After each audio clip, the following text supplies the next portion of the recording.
Welcome back to another episode of the Fitting the Bill podcast. I am your host, Bill Shake. We are doing another live recording, video and audio. So whoever watched it on YouTube, thank you so much. Or for my listeners on the other airwaves, Apple Podcasts, Spotify, appreciate you. We're down to some few listeners, but I love the dedication. Today's episode will be a Tubby Tuesday take. As some of you may know, Kelsey. Hi, Kelsey. Her pet name for me is Tubby. It originated in my fat girl era, which luckily we're getting out of.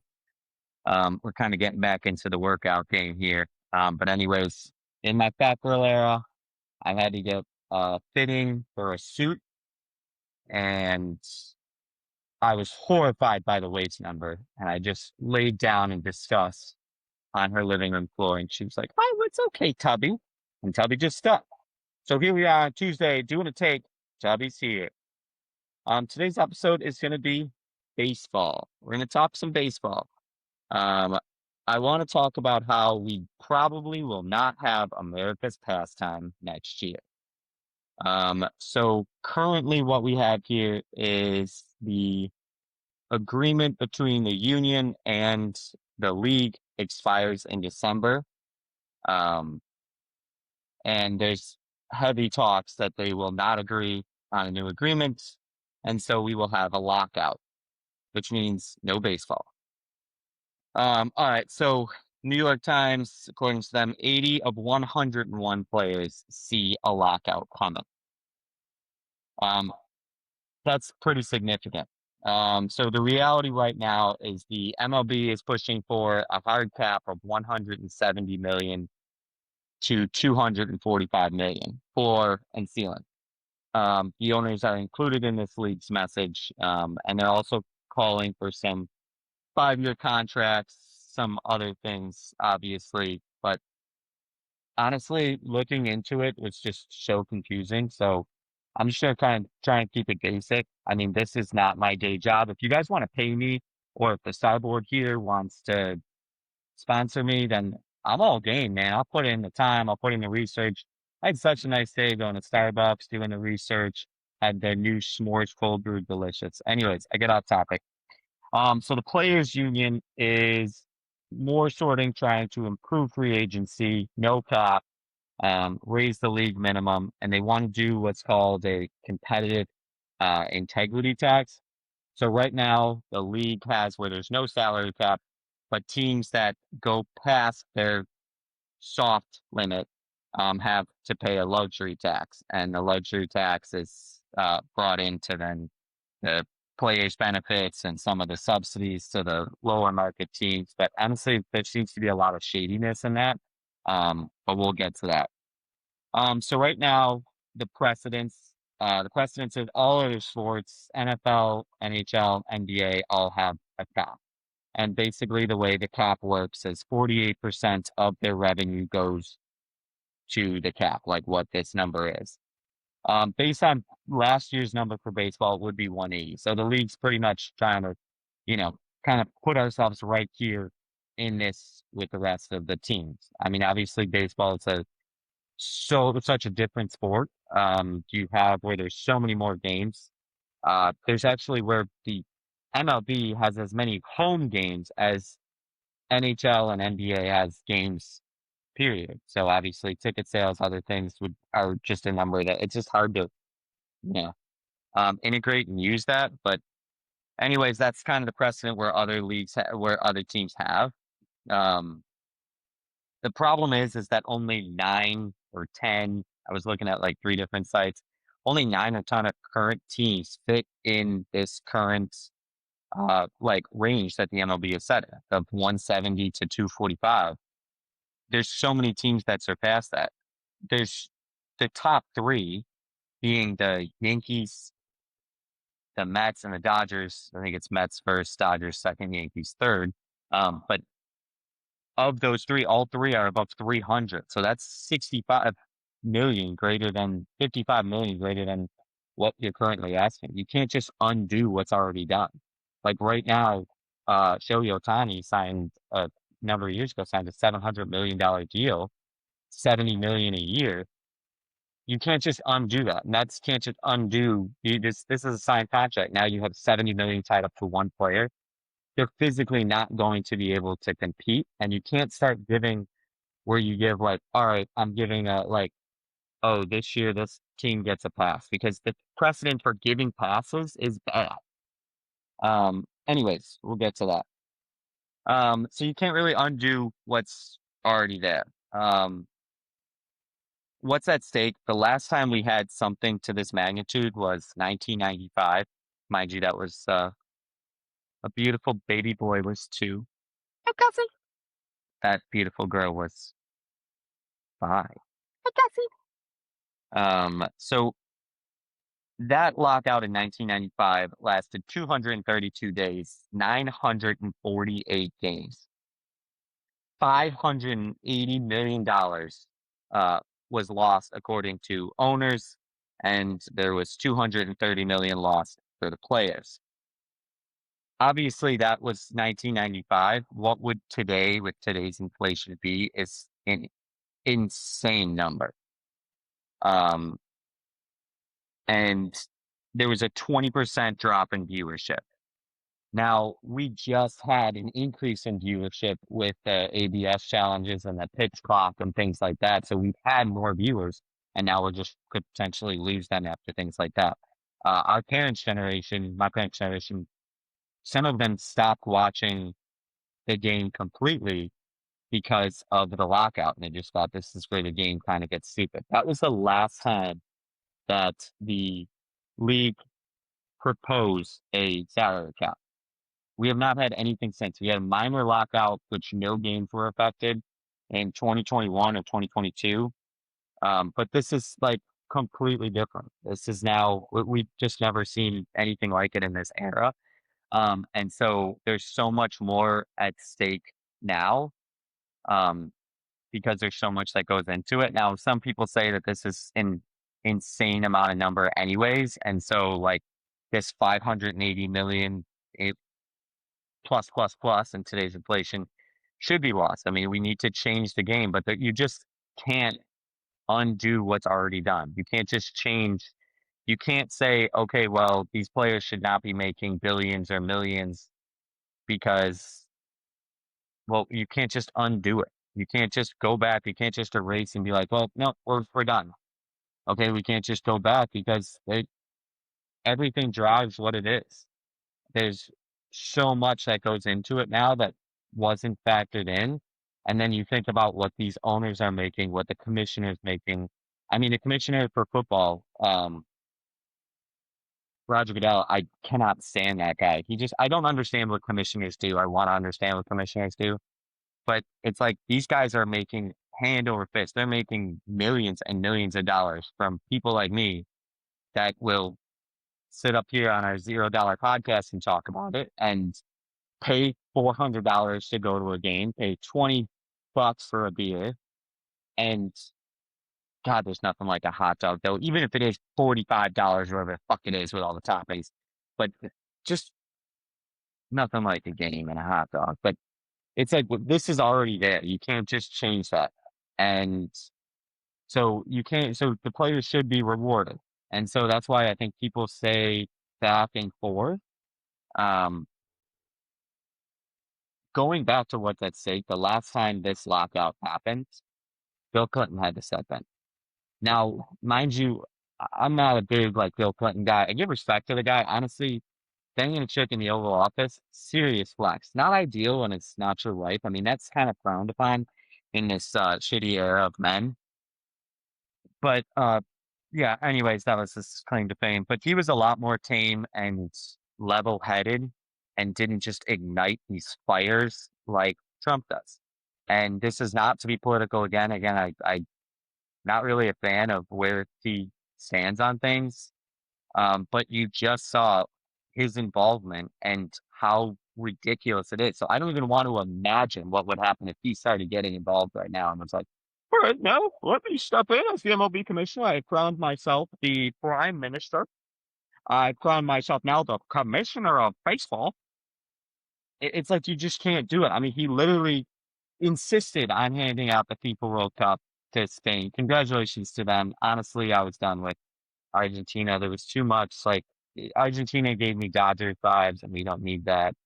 Um, so it's just like, and he literally hijacked the photo. They tried to push him away to say, "Hey, bro, this isn't shocking. I know, but this is about soccer. This is not about you. So if you don't mind, can Spain get a team photo where they hold up the trophy and the confetti blast?" And he was like, "No, this is my party. This is my big ballroom in everywhere because I own everything." No, that's not. You literally couldn't even take a picture without the fucking guy. Now it's like, all right, I don't want him involved. I don't even want us involved in this. You don't make us involved. Right now, the MLB is a $90 billion organization, and they're putting commercials out to be like, hey, the fans really want this salary cap. 70% of fans want a salary cap. Well, we don't get a vote in this. That it's a little shady that the owners who are representing all of this haven't said a word. They're letting uh Manfred do all the talking. And it's like, again, well, I don't know what the fucking commissioner does. He's not out there fucking doing it. This is what I get pissed about in nursing is that managers try and get a say. All these people get a say in how I should do your job. You have no idea how I do my job. You have not a fucking clue what goes into the day to day that we do now. You're 10 years removed. Manfred is 100 years removed. He never fucking did it in the sport. So it's just like, and you're submitting a commercial to strong arm the union to be like, hey, this is what the fans want. Now, if you want to make a democracy and you get me a vote and then I vote on things and then that's how we do it, then sit down, have a debate. I'll stream it. We'll do it on Peacock and, I'll whip out my pop and we can do some fucking peacocking and we can watch this and do a little debate. And then we can see where everyone stands, but we're not doing that. We're just submitting a commercial to be like, hey, this is where the fans stand. So union, I'm going to strong on you in backroom conversation. And it's like, I don't know the financials. I don't know what's going into. There's so much more that it's, as I look into it, there's just so much more that goes into the topic that we just don't know. Right now, there's kind of some, like a lot of things with like the TV things, which I found interesting is like, Apple TV and Netflix and Peacock, they're all saying like, "Hey, we're gonna do this." Like Netflix was the only one where you could watch the Home Run Derby, and so it's like that's very different. How much is a lockout going to affect that? Is these streaming networks going to have a say in it? Are they going to back out? Is there going to be a lot like 20% viewership drop when it was cable TV? Where it was only one single platform. Now you have where you're trying to integrate what 100 people have, like 100% people have. Everyone has Netflix. And so it's just like, and that's not even going into what these current TV market deals that have in place. Currently, the league has these revenue sharing market deals where basically what these teams make has to go in and works like a subsidy to the lower market teams. Um, they currently have things in place, like penalties in place. Like the A's don't spend any money. The A's are a small market team.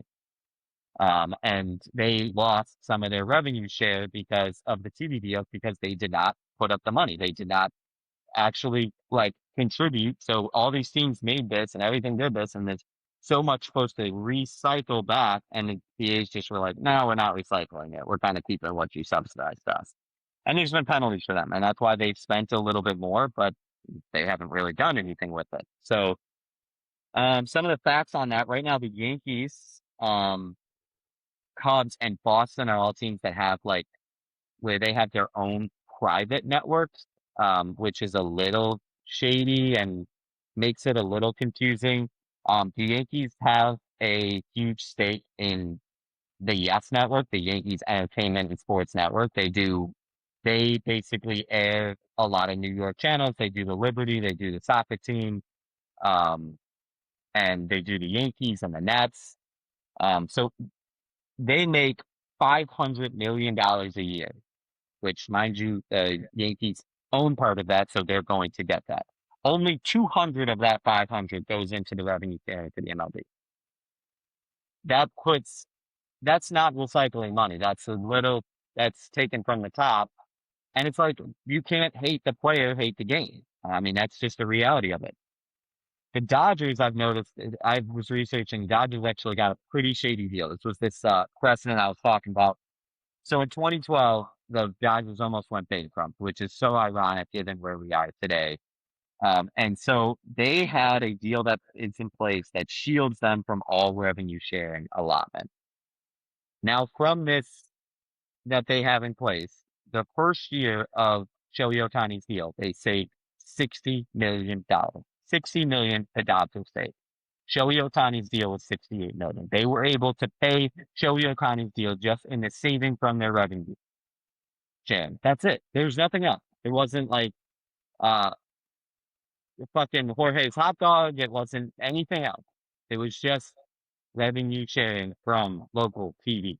And they don't even have their own network. And so like just feel like there's so much more to the surface that we don't really know. And there's so much to these deals that are in place. And so I feel like both sides have a case, right? I think I've been preaching this about sports, that sports does care about their big market teams. And that's just the reality of the like geography. Chicago, Boston, LA, those are big cities. So they're going to get bigger revenue. And so the league wants to increase some of these smaller market teams. And other teams have done really well at doing it. The NBA, who is like minus this year, go Knicks, fuck yeah, that was amazing. But like last year, Oklahoma City Thunder. Oklahoma City. Did Oklahoma City even have a market? And so the league is like, how can we bring these to fruition? How can we bring these smaller market teams and just make a competitive field? That's what we all want. I don't want a team just because they're in fucking Kentucky to not be able to compete against a team like, in a big city because they're in fucking Kentucky. I want to see the fucking Kentucky boys show up. Let's fucking do it every single day and push out. So some more facts here. So 7 of the last 8 years in World Series winners were top 10 payroll teams. That's not good. The last one was 2015. Um, the Royals or the White Sox and um the Royals. I think it's the Royals. White Sox are 2006 or 9, something like that. Anyways, it's been a while for a small market team, meaning a team that did not have a high payroll to win it all. And then you look at the flip side where all of these other teams, MLB or NFL, NHL, NBA, all have salary caps, right? Now for them, 15 small market champions over the last decade. So that's 50%, right? That's 3 leagues. That's 30 champions in the last decade, and 15 of them were small market. Obviously, baseball does not have that. So it's like the league has a case. Because like obviously, like I said, I want that. I want uh, these smaller market teams to be competitive. But it's like, how do you translate that? That doesn't always necessarily translate. The union has a case right now, just again, strictly looking at facts. The bottom 6 teams right now are above 500. The bottom 6 of teams that are barely scraping, they're either under or scraping 100 million, which is 70 million below the cap of this floor, is currently has an above average record. 500 meaning, 500 win percentage. So 10 wins, 10 losses, whatever it may be. Now you're above that. The bottom 6 have that. Not even the top 6 for in spending have the winning record. The Mets are a joke. The A's, like I just said, they pushed out more money because they were getting penalized for it, and they're still just as bad as they were. The Rockies pushed out a little more money. Nothing. That's just ineptitude. So more money doesn't necessarily mean more wins. And that's what the union's trying to say. 20th in the league right now in the league in payroll is the Milwaukee Brewers. The Milwaukee Brewers are fucking untouchable. They have the most wins in baseball. There's probably $100 million that are separate the Brewers from the Dodgers, and yet the Brewers have more wins technically than the Dodgers. They might actually be tied after today. I haven't looked at today. Like I said, nice peaceful day at Starbucks. We went for a run, had our s'mores cold brew. Amazing, incredible. That's the way all days should be. Um, but yeah, so it's like that's a precedent to say, well, the union has a case here. So what do we do now? Like, where do we go from here to from here? Right now, I think like to kind of circle back, like what I want is just to eliminate some of the shadiness, like eliminate the ads, um, eliminate the like precedence of like, okay, well, the Dodgers spent 70 million, so they're gonna on Shohei Ohtani, we can't erase his contract, so no, we're gonna give them a pass next year. Not like no, we can't like undo what's already done. So I want to just try and move forward and move forward in a positive way. Um, and again, I want transparency in terms of like, if you're gonna make me a part of it, don't give an ad to be like, hey, well, the fans want a salary cap, so here it is. And it's like me voting on a bill that I don't fucking see all the shady shit that's behind it. The riders that are behind it that I'm voting on, I don't actually see that. And it's like, who the fuck says we're in democracy anyways? I mean, apparently millions and billions of you put this clown into office and somehow none of you are around. No one knows where he is. You just had a fucking state fair for the man and none of you showed up. So it's like, are the cockroaches voting? And it's like, are now the cockroaches going to start voting for baseball? It's like, I have nothing to do with this and I want to keep it that way. But I want where we're able to have the game. I enjoy it. This is the game that I love. I love sports. I don't want to just eliminate a sport because we can't all play nice. Shadiness from the union perspective. Um, what's his name? Hold on a second here. Tony Clark, I believe his name is. Yes, Tony Clark. He was the former president of the players union, and he had to step down because he was screwing his sister-in-law who worked for the league. He got her a job, screwed her. There's so much fucking wrong with that. One, who the fuck is this sister-in-law? Why is she having a job in the league? Why don't I have a job in the league? I'm pointing out the facts. I'm trying to give it to you. Why am I in the league? Why am I getting a seat? Because I'm not sleeping with the president? Also, bro, your sister-in-law? Again, this is what I'm talking about. We're talking men. I mean, I don't even know what more I need to say. And it's like, so you represented the players union? Again, I'm not. I don't like Manfred, as I said. The commissioner gave that spiel, and then now this is you. Oh, I can't really side with the union, right? When you're fucking the sister-in-law. I mean, just like, and I want to eliminate that. Like, I want to eliminate this and just kind of take it for the level that it is, and some of this shadiness. Again, just take that out. And then the other thing is Scott Boras, who was not involved in 1995, is now involved today. He's one of the biggest agents in sports. He represents all of the big guys. He represents the big leaguers, the big dogs that are making the 700 plus million contracts. Juan Soto is represented by Scott Boras. And Scott Boras has a number, he represents a number of players that are on the subcommittee for the union. So Scott Boras is going to have a hand in this. Scott Boras does not look like a trustworthy guy. He just doesn't. He doesn't sound like a trustworthy guy. I don't think he has everyone's best intentions at heart. And now he's going to obviously have a lot of say in this because he represents the subcommittee, right? Because he's representing these players and the players hand it over. We have this in sports where the players kind of say, you know what? We don't do business. We do bats and balls.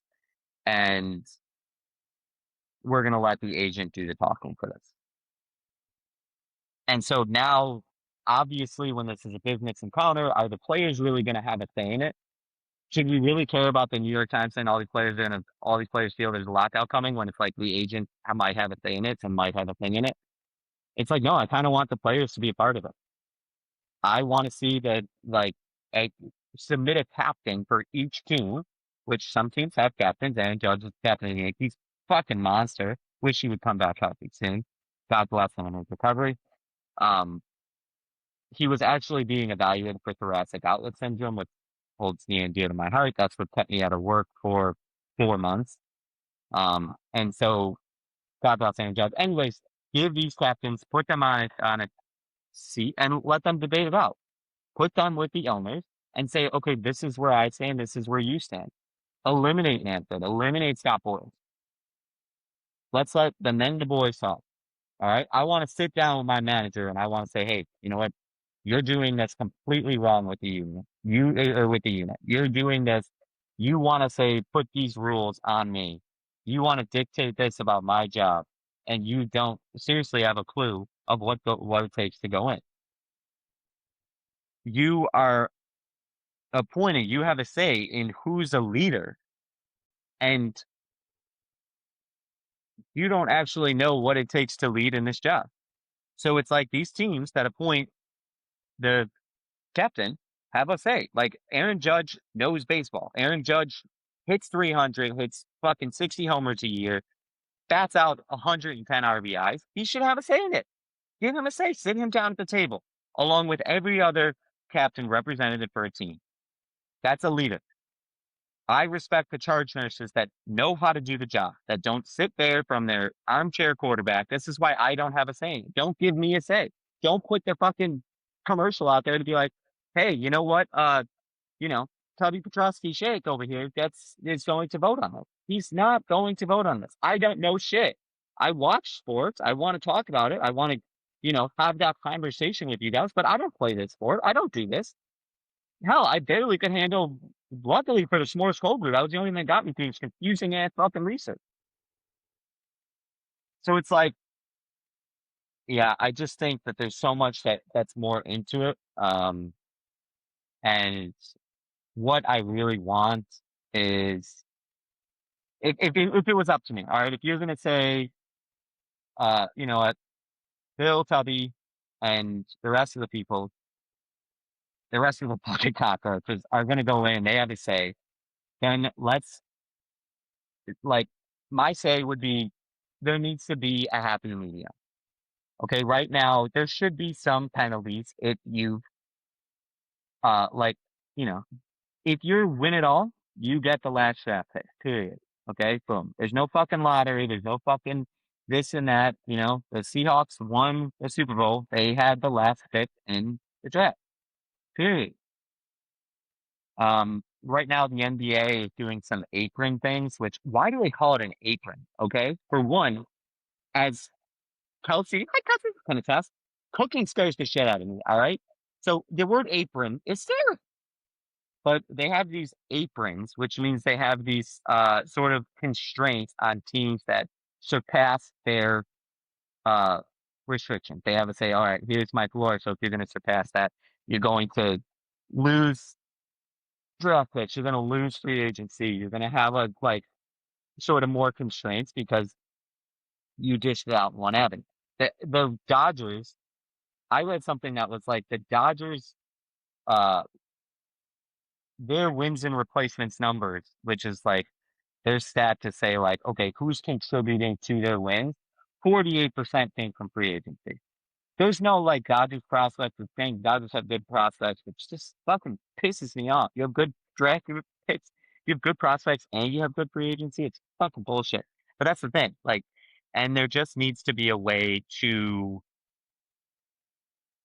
build up the other teams. Build up so then it's like, okay, so the Dodgers, you decided 48% of your wins go to free agency. Well, now we're going to eliminate draft picks. We're going to put some constraints to say, hey, these studs from international, these like studs from the Dominican Republic that can throw 104 miles per hour and are fucking dominating when they were 15 in a 12-year-old little league, and now they're surpassing the league. God bless you. The Dodgers should not be able to pony up 3 million for him. It's just like, okay, that's obviously a lot in international pool. So it's like, you shouldn't be able. No, we can't do that now. We give it to the fucking Rockies or something. There needs to be a way to incentivize the subsidies, and it needs to be real subsidies, and these teams need to use them. We can't just push more money or just think that if we all level the playing field of money that that's going to translate, because obviously it doesn't. Now it has in the other teams, but other leagues, but other leagues are completely different. I think that we just need to build the smaller teams. We need to find a way that, okay, if the Dodgers are winning at 350 million, God bless them. But how can we get the Rockies and the Athletics and the Pirates? The Pirates owner doesn't do shit. They have Paul Skeens, who's literally a phenom. Everyone is obsessed with him. I mean, his girlfriend, Livy Dunn. Everyone's like, "Oh my god, she's hot." I mean, she's gorgeous, but it's like everyone cares about this. But then the Pirates dish out $0. They don't decide they're not going to do anything with it. It's like, all right, we just might dangle Paul Skeens instead. There's nothing to incentivize the Pittsburgh Pirates to doing it. So how can we find a way to reward them? Like, I think that there should be like a incentive for home contracts. So like if give the Pirates for something if they can secure Paul Skeens to his bag. You've kept him this long, give him his fucking bag and give the Pirates something for doing that. Make an incentive for them, but also a guarantee to Paul Skeens to keep him there. So you can still guarantee there's all this like wordage. Like that's what the other leagues kind of have where they're like, okay, this is how we get away with it. So we get away with Micah Parsons was never going to stay with the Dallas Cowboys because the Packers and these other teams were dangling guaranteed money in him. Jerry Jones doesn't want to dish out guaranteed money. He's cares about his vote. So these teams that were like, all right, I'm going to give you almost 100% guarantee. There's no loopholes. There's no injury things. There's no nothing. There's no drugs, guns in the world that can get away, that can stop me from paying, whether it turns into an active salary cap hit or dead cap money. Micah's getting his bag. Give Paul Skeens his bag and then also give a discount to the team. There's got to be a way to do that. Find a way to talk about these things. And that's how you get, Paul Skeens will probably represent the Pirates. Have Paul Skeens sit up there and give him an equal playing field to talk against his owner, to talk against these owners. You need to find a way to get these homegrown free agent signings to stay. You need to find a way to level it and make these small markets exciting. I think that there should be a incentive. Let the draft be held at the most improved team. So the Chicago White Sox went from fucking -4 wins last year to 50 plus wins this year. They might finish above 500. They might win their division and make the playoffs when they were a laughing stock a year ago. Let them host the draft. Let that city, let that team bring in hundreds of millions of dollars from that revenue. Maybe Colorado might do the same. Hey, that's a big incentive. That'll build Colorado. Who doesn't want to? I mean, Colorado's fucking beautiful. You're telling me that you could, host this and host an event? Give a incentive for the for the location of the home run derby and all-star game. Give an incentive for the team that wins their division. So for the team like the Rays that are smoking the AL East and has fucking 250 million that separates them and the Yankees. And they're showing the Yankees, hey, we're a better team than you. Reward them for that. God bless them.